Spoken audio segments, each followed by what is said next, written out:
تاریخ میں کتنے واقعات ہوئے ہیں ایسے کہ بڑے بڑے فاتحین اپنے طور پر کوششیں کرتے رہے. اور میں تھوڑے سے تاریخی مطالعے کے روشنی میں کہتا ہوں کہ وہ حملے بڑے بھرپور ہوتے تھے، کوششیں بھرپور ہوتی تھیں، لیکن وہ وقت نہیں ہوتا تھا جو قسمت میں لکھا ہو. کب ہے، کون اللہ تعالیٰ کا کون سا اسم کس وقت زمین کی طرف رخ کیے ہوئے ہے، کس امت کی طرف کون سا رخ کیے ہوئے ہے، یہ بہت خاص علم ہے دوستو. میں ضرورت سمجھ کر یہ بات آج آپ سے عرض کر رہا ہوں، اور یہ خطرہ مول لے رہا ہوں کہ سننے والوں میں بہت سے لوگ ایسے ہو سکتے ہیں جن کی سمجھ میں یہ باتیں نہ آئیں. اب انہی کی رعایت کرتے ہوئے اگر سورہ کہف اور قرآن کے اسرار کو سب سے چھپا کر رکھا جائے تو کیا یہ ظلم نہیں ہوگا؟ اگر کلاس میں ایک دو لڑکے بہت ہی غبی اور کن ذہن ہیں، بالکل محنت نہیں کرتے، جان چراتے ہیں، بدھو ہیں، ان کو علم سے مناسبت نہیں ہے، تو ان کی رعایت میں کیا پورے سال استاد جو ہے وہ سارے ذہین بچوں کا نقصان کرے؟ اب وقت آ گیا ہے کہ ان باتوں کو کھول کر بیان کیا جائے.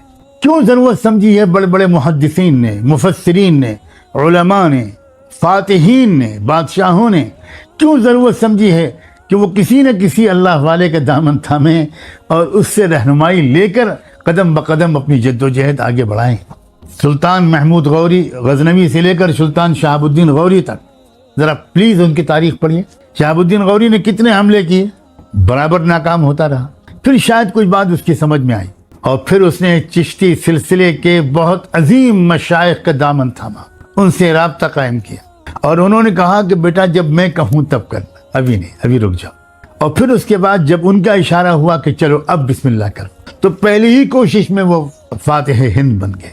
ترکی خلافت عثمانیہ قائم کرنے والے لوگوں اور ان کے جو بڑے تھے ان کے واقعات میں بھی تو اس طرح کی باتیں آتی ہیں کہ وہ کوشش کرتے تھے اور کامیاب نہیں ہوتے تھے، اور اس کے بعد ان کو مل گئی کچھ شخصیتیں، کچھ ایسے لوگ مل گئے جن کو واقعی جن کی دل کی آنکھیں کھلی ہوئی ہوتی ہیں. ان سے جب ان کا رابطہ ہوا اور ان کے حکم اور کے بعد انہوں نے جو اپنی کوششیں کی، ان کے نتیجے بالکل کچھ اور نکلے. اور اس کی تفصیلات بہت ہیں. ٹیپو سلطان کی تاریخ میں بھی یہ بات ملتی ہے. کاش کہ دل کی نظر والوں کی تلاش ہمیں بھی نصیب ہو جاتی، ہمارے علماء اور عقلاء کو بھی نصیب ہو جاتی. ایک وقت کا رسول، صاحب شریعت، صاحب کتاب، نبی، ایسے کسی شخص کی تلاش میں نکلا ہوا ہے جس کے نبی ہونے کا کہیں کوئی ثبوت نہیں ملتا، اور وہ شخص مان لیتا ہے کہ اللہ آپ کی تقسیم ہے، یہ علم آپ نے مجھے نہیں ان کو دیا ہے. ہمارے اکابر علماء دیوبند، میں سارے حضرات کا احترام کرتا ہوں، لیکن یہ بات میں کیسے نہ کہوں کہ ہمارے اکابر علماء دیوبند کا یہ امتیاز ہوتا تھا کہ وہ بہت بڑے مفسر، محدث اور بہت بڑے عالم بلکہ علامہ ہونے کے باوجود اس کی ضرورت محسوس کرتے تھے کہ بھائی کوئی دل کی نظر والا چاہیے. کیوں امام غزالی رحمۃ اللہ علیہ کو میرے نوجوانوں کو ضرورت محسوس ہوئی تھی؟ پڑھو ان کی تاریخ. امام غزالی اپنے وقت کے شاید سب سے بڑے عالم تھے اور پوری دنیا علم پر چھائے ہوئے تھے. جامعہ نظامیہ بغداد میں جس یونیورسٹی کے وہ چانسلر تھے، پوری دنیا اسلام کا سب سے بڑا علمی مرکز تھا، لیکن انہیں محسوس ہوا کہ بھئی یہ سارے علوم کے باوجود میرے دل کی نظر نہیں کھلی ہوئی ہے، میں اشیاء کی حقیقت کو نہیں سمجھ پاتا. بحث کرتا ہوں، دلائل دیتا ہوں، بہت شاندار کتابیں لکھتا ہوں، درس دیتا ہوں. پھر وہ تلاش میں نکلے اور سب جانتے ہیں کہ ان کو اللہ کا ایک خضر صفت بندہ مل گیا. مولانا روم، اللہ اکبر، جن کی لکھی ہوئی مثنوی کو لوگ کہتے ہیں کہ فارسی میں قرآن پڑھنا چاہو تو یہ مثنوی پڑھو، معاذ اللہ، یہ تعبیر ہے، خالی ایک ادیبانہ تعبیر ہے. اتنے زبردست حقائق انہوں نے بیان کیے ہیں اس مثنوی میں. یہ مولانا روم کے اندر یہ چیز کہاں سے آ گئی تھی؟ وہ بھی بہت بڑے عالم تھے. ترکی کا ایک شہر ان کی وجہ سے پوری عالم اسلام کا علمی مرکز بنا ہوا تھا. پھر ان کو بھی کچھ محسوس ہوا، پھر وہ بھی تلاش میں نکل گئے. واقعی تلاش عجیب چیز ہے. کسی صاحب دل کی تلاش زندگی کے سب سے خوبصورت لمحے وہ ہوتے ہیں جب انسان کسی صاحب دل کی تلاش میں نکلتا ہے. میں یہ بات شاید درمیان میں ہی کہہ دوں، بے چین ہو رہا ہوں کہنے کے لیے، کہ فتنہ دجال کے دور میں انسانوں کا ذوق اس قدر بگڑ جاتا ہے کہ وہ ایسے کسی علم اور صاحب علم ہی کا انکار کرنے لگتے. وہ کہتے ہیں ہمیں کوئی ضرورت، سب کتابوں میں لکھا ہوا ہے. اگر ہمیں ضرورت نہیں ہے تو موسیٰ علیہ السلام کو کیسے ضرورت پڑ گئی؟ کتنی بڑی غلط فہمی ہے. اور پھر یہ حضرات جو ہوتے ہیں یہ کوئی دروس نہیں دیتے، لیکچر نہیں دیتے، بیانات نہیں کرتے، یہ تو عجیب غریب پر اسرار اداؤں سے سب کچھ سکھا دیتے ہیں۔ سیکھنے والا چاہیے۔ چنانچہ یہ جو سبق دیا انہوں نے، موسیٰ علیہ السلام شاید اسی قسم کے سبقوں کی تلاش میں نکلے تھے۔ یہ سبق دیا کہ فی الحال اس ظالم کے خلاف جدوجہد کرنے کے بجائے اس مظلوم کو اس کے ظلم کا پوری طرح شکار ہونے سے بچا لینا یہ وقت کا کام ہے۔ میں پھر دہراتا ہوں حضرت مولانا الیاس رحمۃ اللہ علیہ کی تعبیر کو۔ وہ کہا کرتے تھے علم کہتے ہیں امر حال کو جاننا۔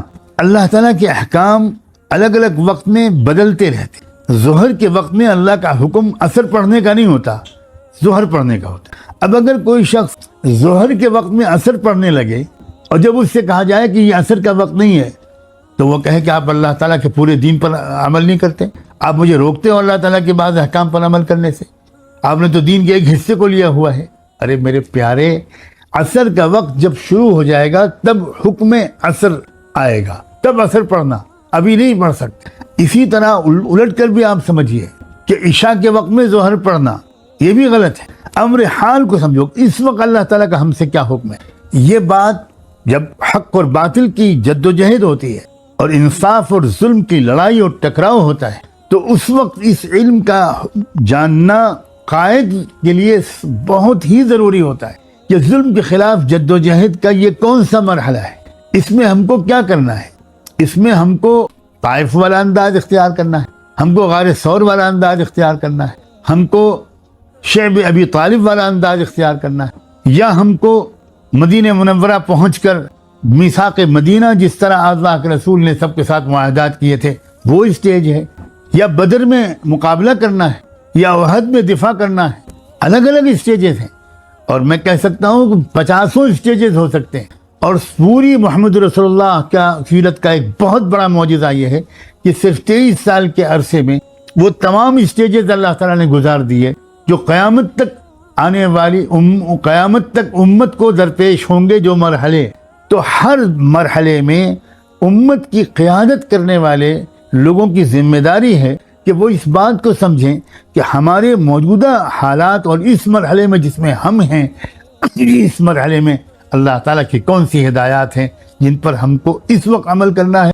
اور وہ کون سی ہدایات ہیں جن کے لیے ہم کو تھوڑا انتظار کرنا ہے۔ میں اس نازک مضمون کی وضاحت کے لیے ایک آیت قرآن کی پیش کرتا ہوں۔ سورہ بقرہ میں ارشاد فرمایا وَدَّ كَثِيرٌ مِّنْ أَهْلِ الْكِتَابِ لَوْ يَرُدُّونَكُم مِّن بَعْدِ إِيمَانِكُمْ كُفَّارًا حَسَدًا مِّنْ عِندِ أَنفُسِهِمْ مِّن بَعْدِ مَا تَبَيَّنَ لَهُمُ الْحَقُّ فَاعْفُوا وَاصْفَحُوا حَتَّى يَأْتِيَ اللَّهُ بِأَمْرِهِ ان اللہ علی کل شیء قدیر۔ مدینہ منورہ میں سورہ بقرہ جب نازل ہو رہی ہے تو اس وقت یہ آیت نازل ہوئی ہے، اور حالات کی منظر کشی کرتے ہوئے اللہ تعالیٰ نے ارشاد فرمایا وَدَّ كَثِيرٌ مِّنْ أَهْلِ الْكِتَابِ، اہل کتاب کی بڑی تعداد اے ایمان والو تم کو پھر سے مرتد بنانے کی کوشش کر رہی۔ اب یہ اس وقت کی سازشوں کا تذکرہ کیا ہے اللہ نے۔ اب تم کو کیا کرنا ہے ان سازشوں کے مقابلے کے لیے، ان سازشوں کے جواب میں فرمایا فَاعْفُوا وَاصْفَحُوا، معاف کرتے رہو، نظر انداز کرو۔ اب یہ اس وقت کا حکم ہے، امر حال ہے۔ ان حالات میں، جن حالات میں یہ آیت نازل ہو رہی، اس وقت ہدایت ہے کہ ابھی ٹکراؤ مت کرنا، ابھی میدان میں نکل کر مقابلہ مت کرنا۔ تو کب تک کے لیے؟ فرمایا حَتَّى يَأْتِيَ اللَّهُ بِأَمْرِهِ، جب اللہ تعالیٰ تم اگلا حکم لے آئے تب تک کے لیے تم کو یہی ہدایت ہے۔ یہ آیت اس بات کی صریح دلیل ہے، اور اس طرح کی بہت سی آیات قرآن میں ہیں کہ جس میں اجتماعی جدوجہد الگ الگ مرحلوں میں الگ الگ طریقے سے کی جاتی ہے، کی جانی چاہیے، یہ بات سکھائی گئی۔ حضرت مولانا الیاس جو کہتے تھے امر حال کو جاننا یہ علم ہے، یعنی اللہ تعالیٰ اس وقت ہم سے کیا چاہتے ہیں۔ انفرادی زندگی میں بھی امر حال کو جاننا علم ہے۔ اب شادی ہونے جا رہی ہے آپ کی، تو اب اس وقت آپ کے لیے اس علم کا حاصل کرنا ضروری ہے کہ نکاح، پیغام، نکاح اور نکاح کے بعد جو کچھ بھی ہوتا ہے اس کے احکام کیا ہیں۔ اس وقت آپ کے لیے علم حاصل کرنا فرض عین ہو جاتا ہے۔ آپ کاروبار شروع کرنا چاہتے ہیں تو اس کاروبار کے شروع کرنے سے پہلے تجارت کے سلسلے کے احکام کا علم حاصل کرنا فرض عین ہے، اس سے پہلے تک فرض عین نہیں تھا۔ یہ انفرادی زندگی کی دو ایک مثالیں ہوئیں، اور اجتماعی زندگی پر تو میں اتنی دیر سے بات ہی کر رہا ہوں۔ تو ایسا اندازہ ہوتا ہے، ہمارے بعض علماء نے لکھا ہے میں آپ کو عبارت پڑھ کے سناتا ہوں. حضرت مولانا مناظر حسن گیلانی نے جو سورہ کہف اور فتنہ دجال کے تعلق پر جو پوری کتاب لکھی، اس میں ایک جگہ پر وہ لکھتے ہیں کہ کشتی والی نمونے سے یہ بتانا اور سمجھانا مقصود تھا کہ ایسے مواقع بھی کبھی پیش آ جاتے ہیں جن میں ظالم کو اس کی ظالمانہ چیرہ دستیوں سے ہٹانے کے درپے ہو رہا وقت کے تقاضے کے مطابق نہیں ہوتا. مکمل انقلاب برپا کرنا یہ اس وقت کے تقاضے کے مطابق نہیں ہوتا، بلکہ ایسے زمانے میں مصلحت کا تقاضا یہی ہوتا ہے کہ ظالم اپنی ظالمانہ کارروائیوں کا نشانہ جس چیز کو بنانا چاہتا اسی کو بچا لیا جائے. بس اتنا کیا جائے کہ اس میں کچھ اگر بچانے کے لیے اس میں کچھ نقص اور عیب اگر پیدا کرنا ضروری ہو تو قصداً پیدا کر دیے جائیں، جن کی وجہ سے اس ظالم کی نظر سے وہ چیز ہی بے قیمت ہو کر ہٹ جائے اور وہ چیز باقی رہ جائے، اور جو کام اس سے نکل رہا تھا وہ کام بھی جاری رہے. تو یہ بات موسیٰ علیہ السلام، ایسا لگتا ہے کہ اللہ تعالیٰ موسیٰ علیہ السلام کو سمجھانا اور ایک عملی نمونہ سامنے دکھا کر یہ چیزیں سمجھانا چاہتے. اور یہ بھی اشارہ ہوا کہ بھئی یہ علم کتابی نہیں ہے، یہ تو خضر صفت کسی بندے خدا کی صحبت سے اور اس کے حوالے اپنے آپ کو طالب علم کی حیثیت سے پیش کر دینے سے اور بلا چوں و چرا اس کی باتوں کو ماننے سے یہ علم حاصل ہوتا ہے. اب دیکھیے یہ کشتی والے مسئلے کی تشریح ہوئی بقدر ضرورت، شاید آئندہ مجھے اس کو دوبارہ بھی دہرانا پڑے. اب میں مناسب سمجھتا ہوں کہ آج میں اسی پر اکتفا کروں. میری طبیعت اس طرح کی ایسی رہی ہے آج کہ مجھے یہ ڈر لگ رہا تھا کہ آج میں آپ کی خدمت میں حاضر ہو پاؤں گا یا نہیں.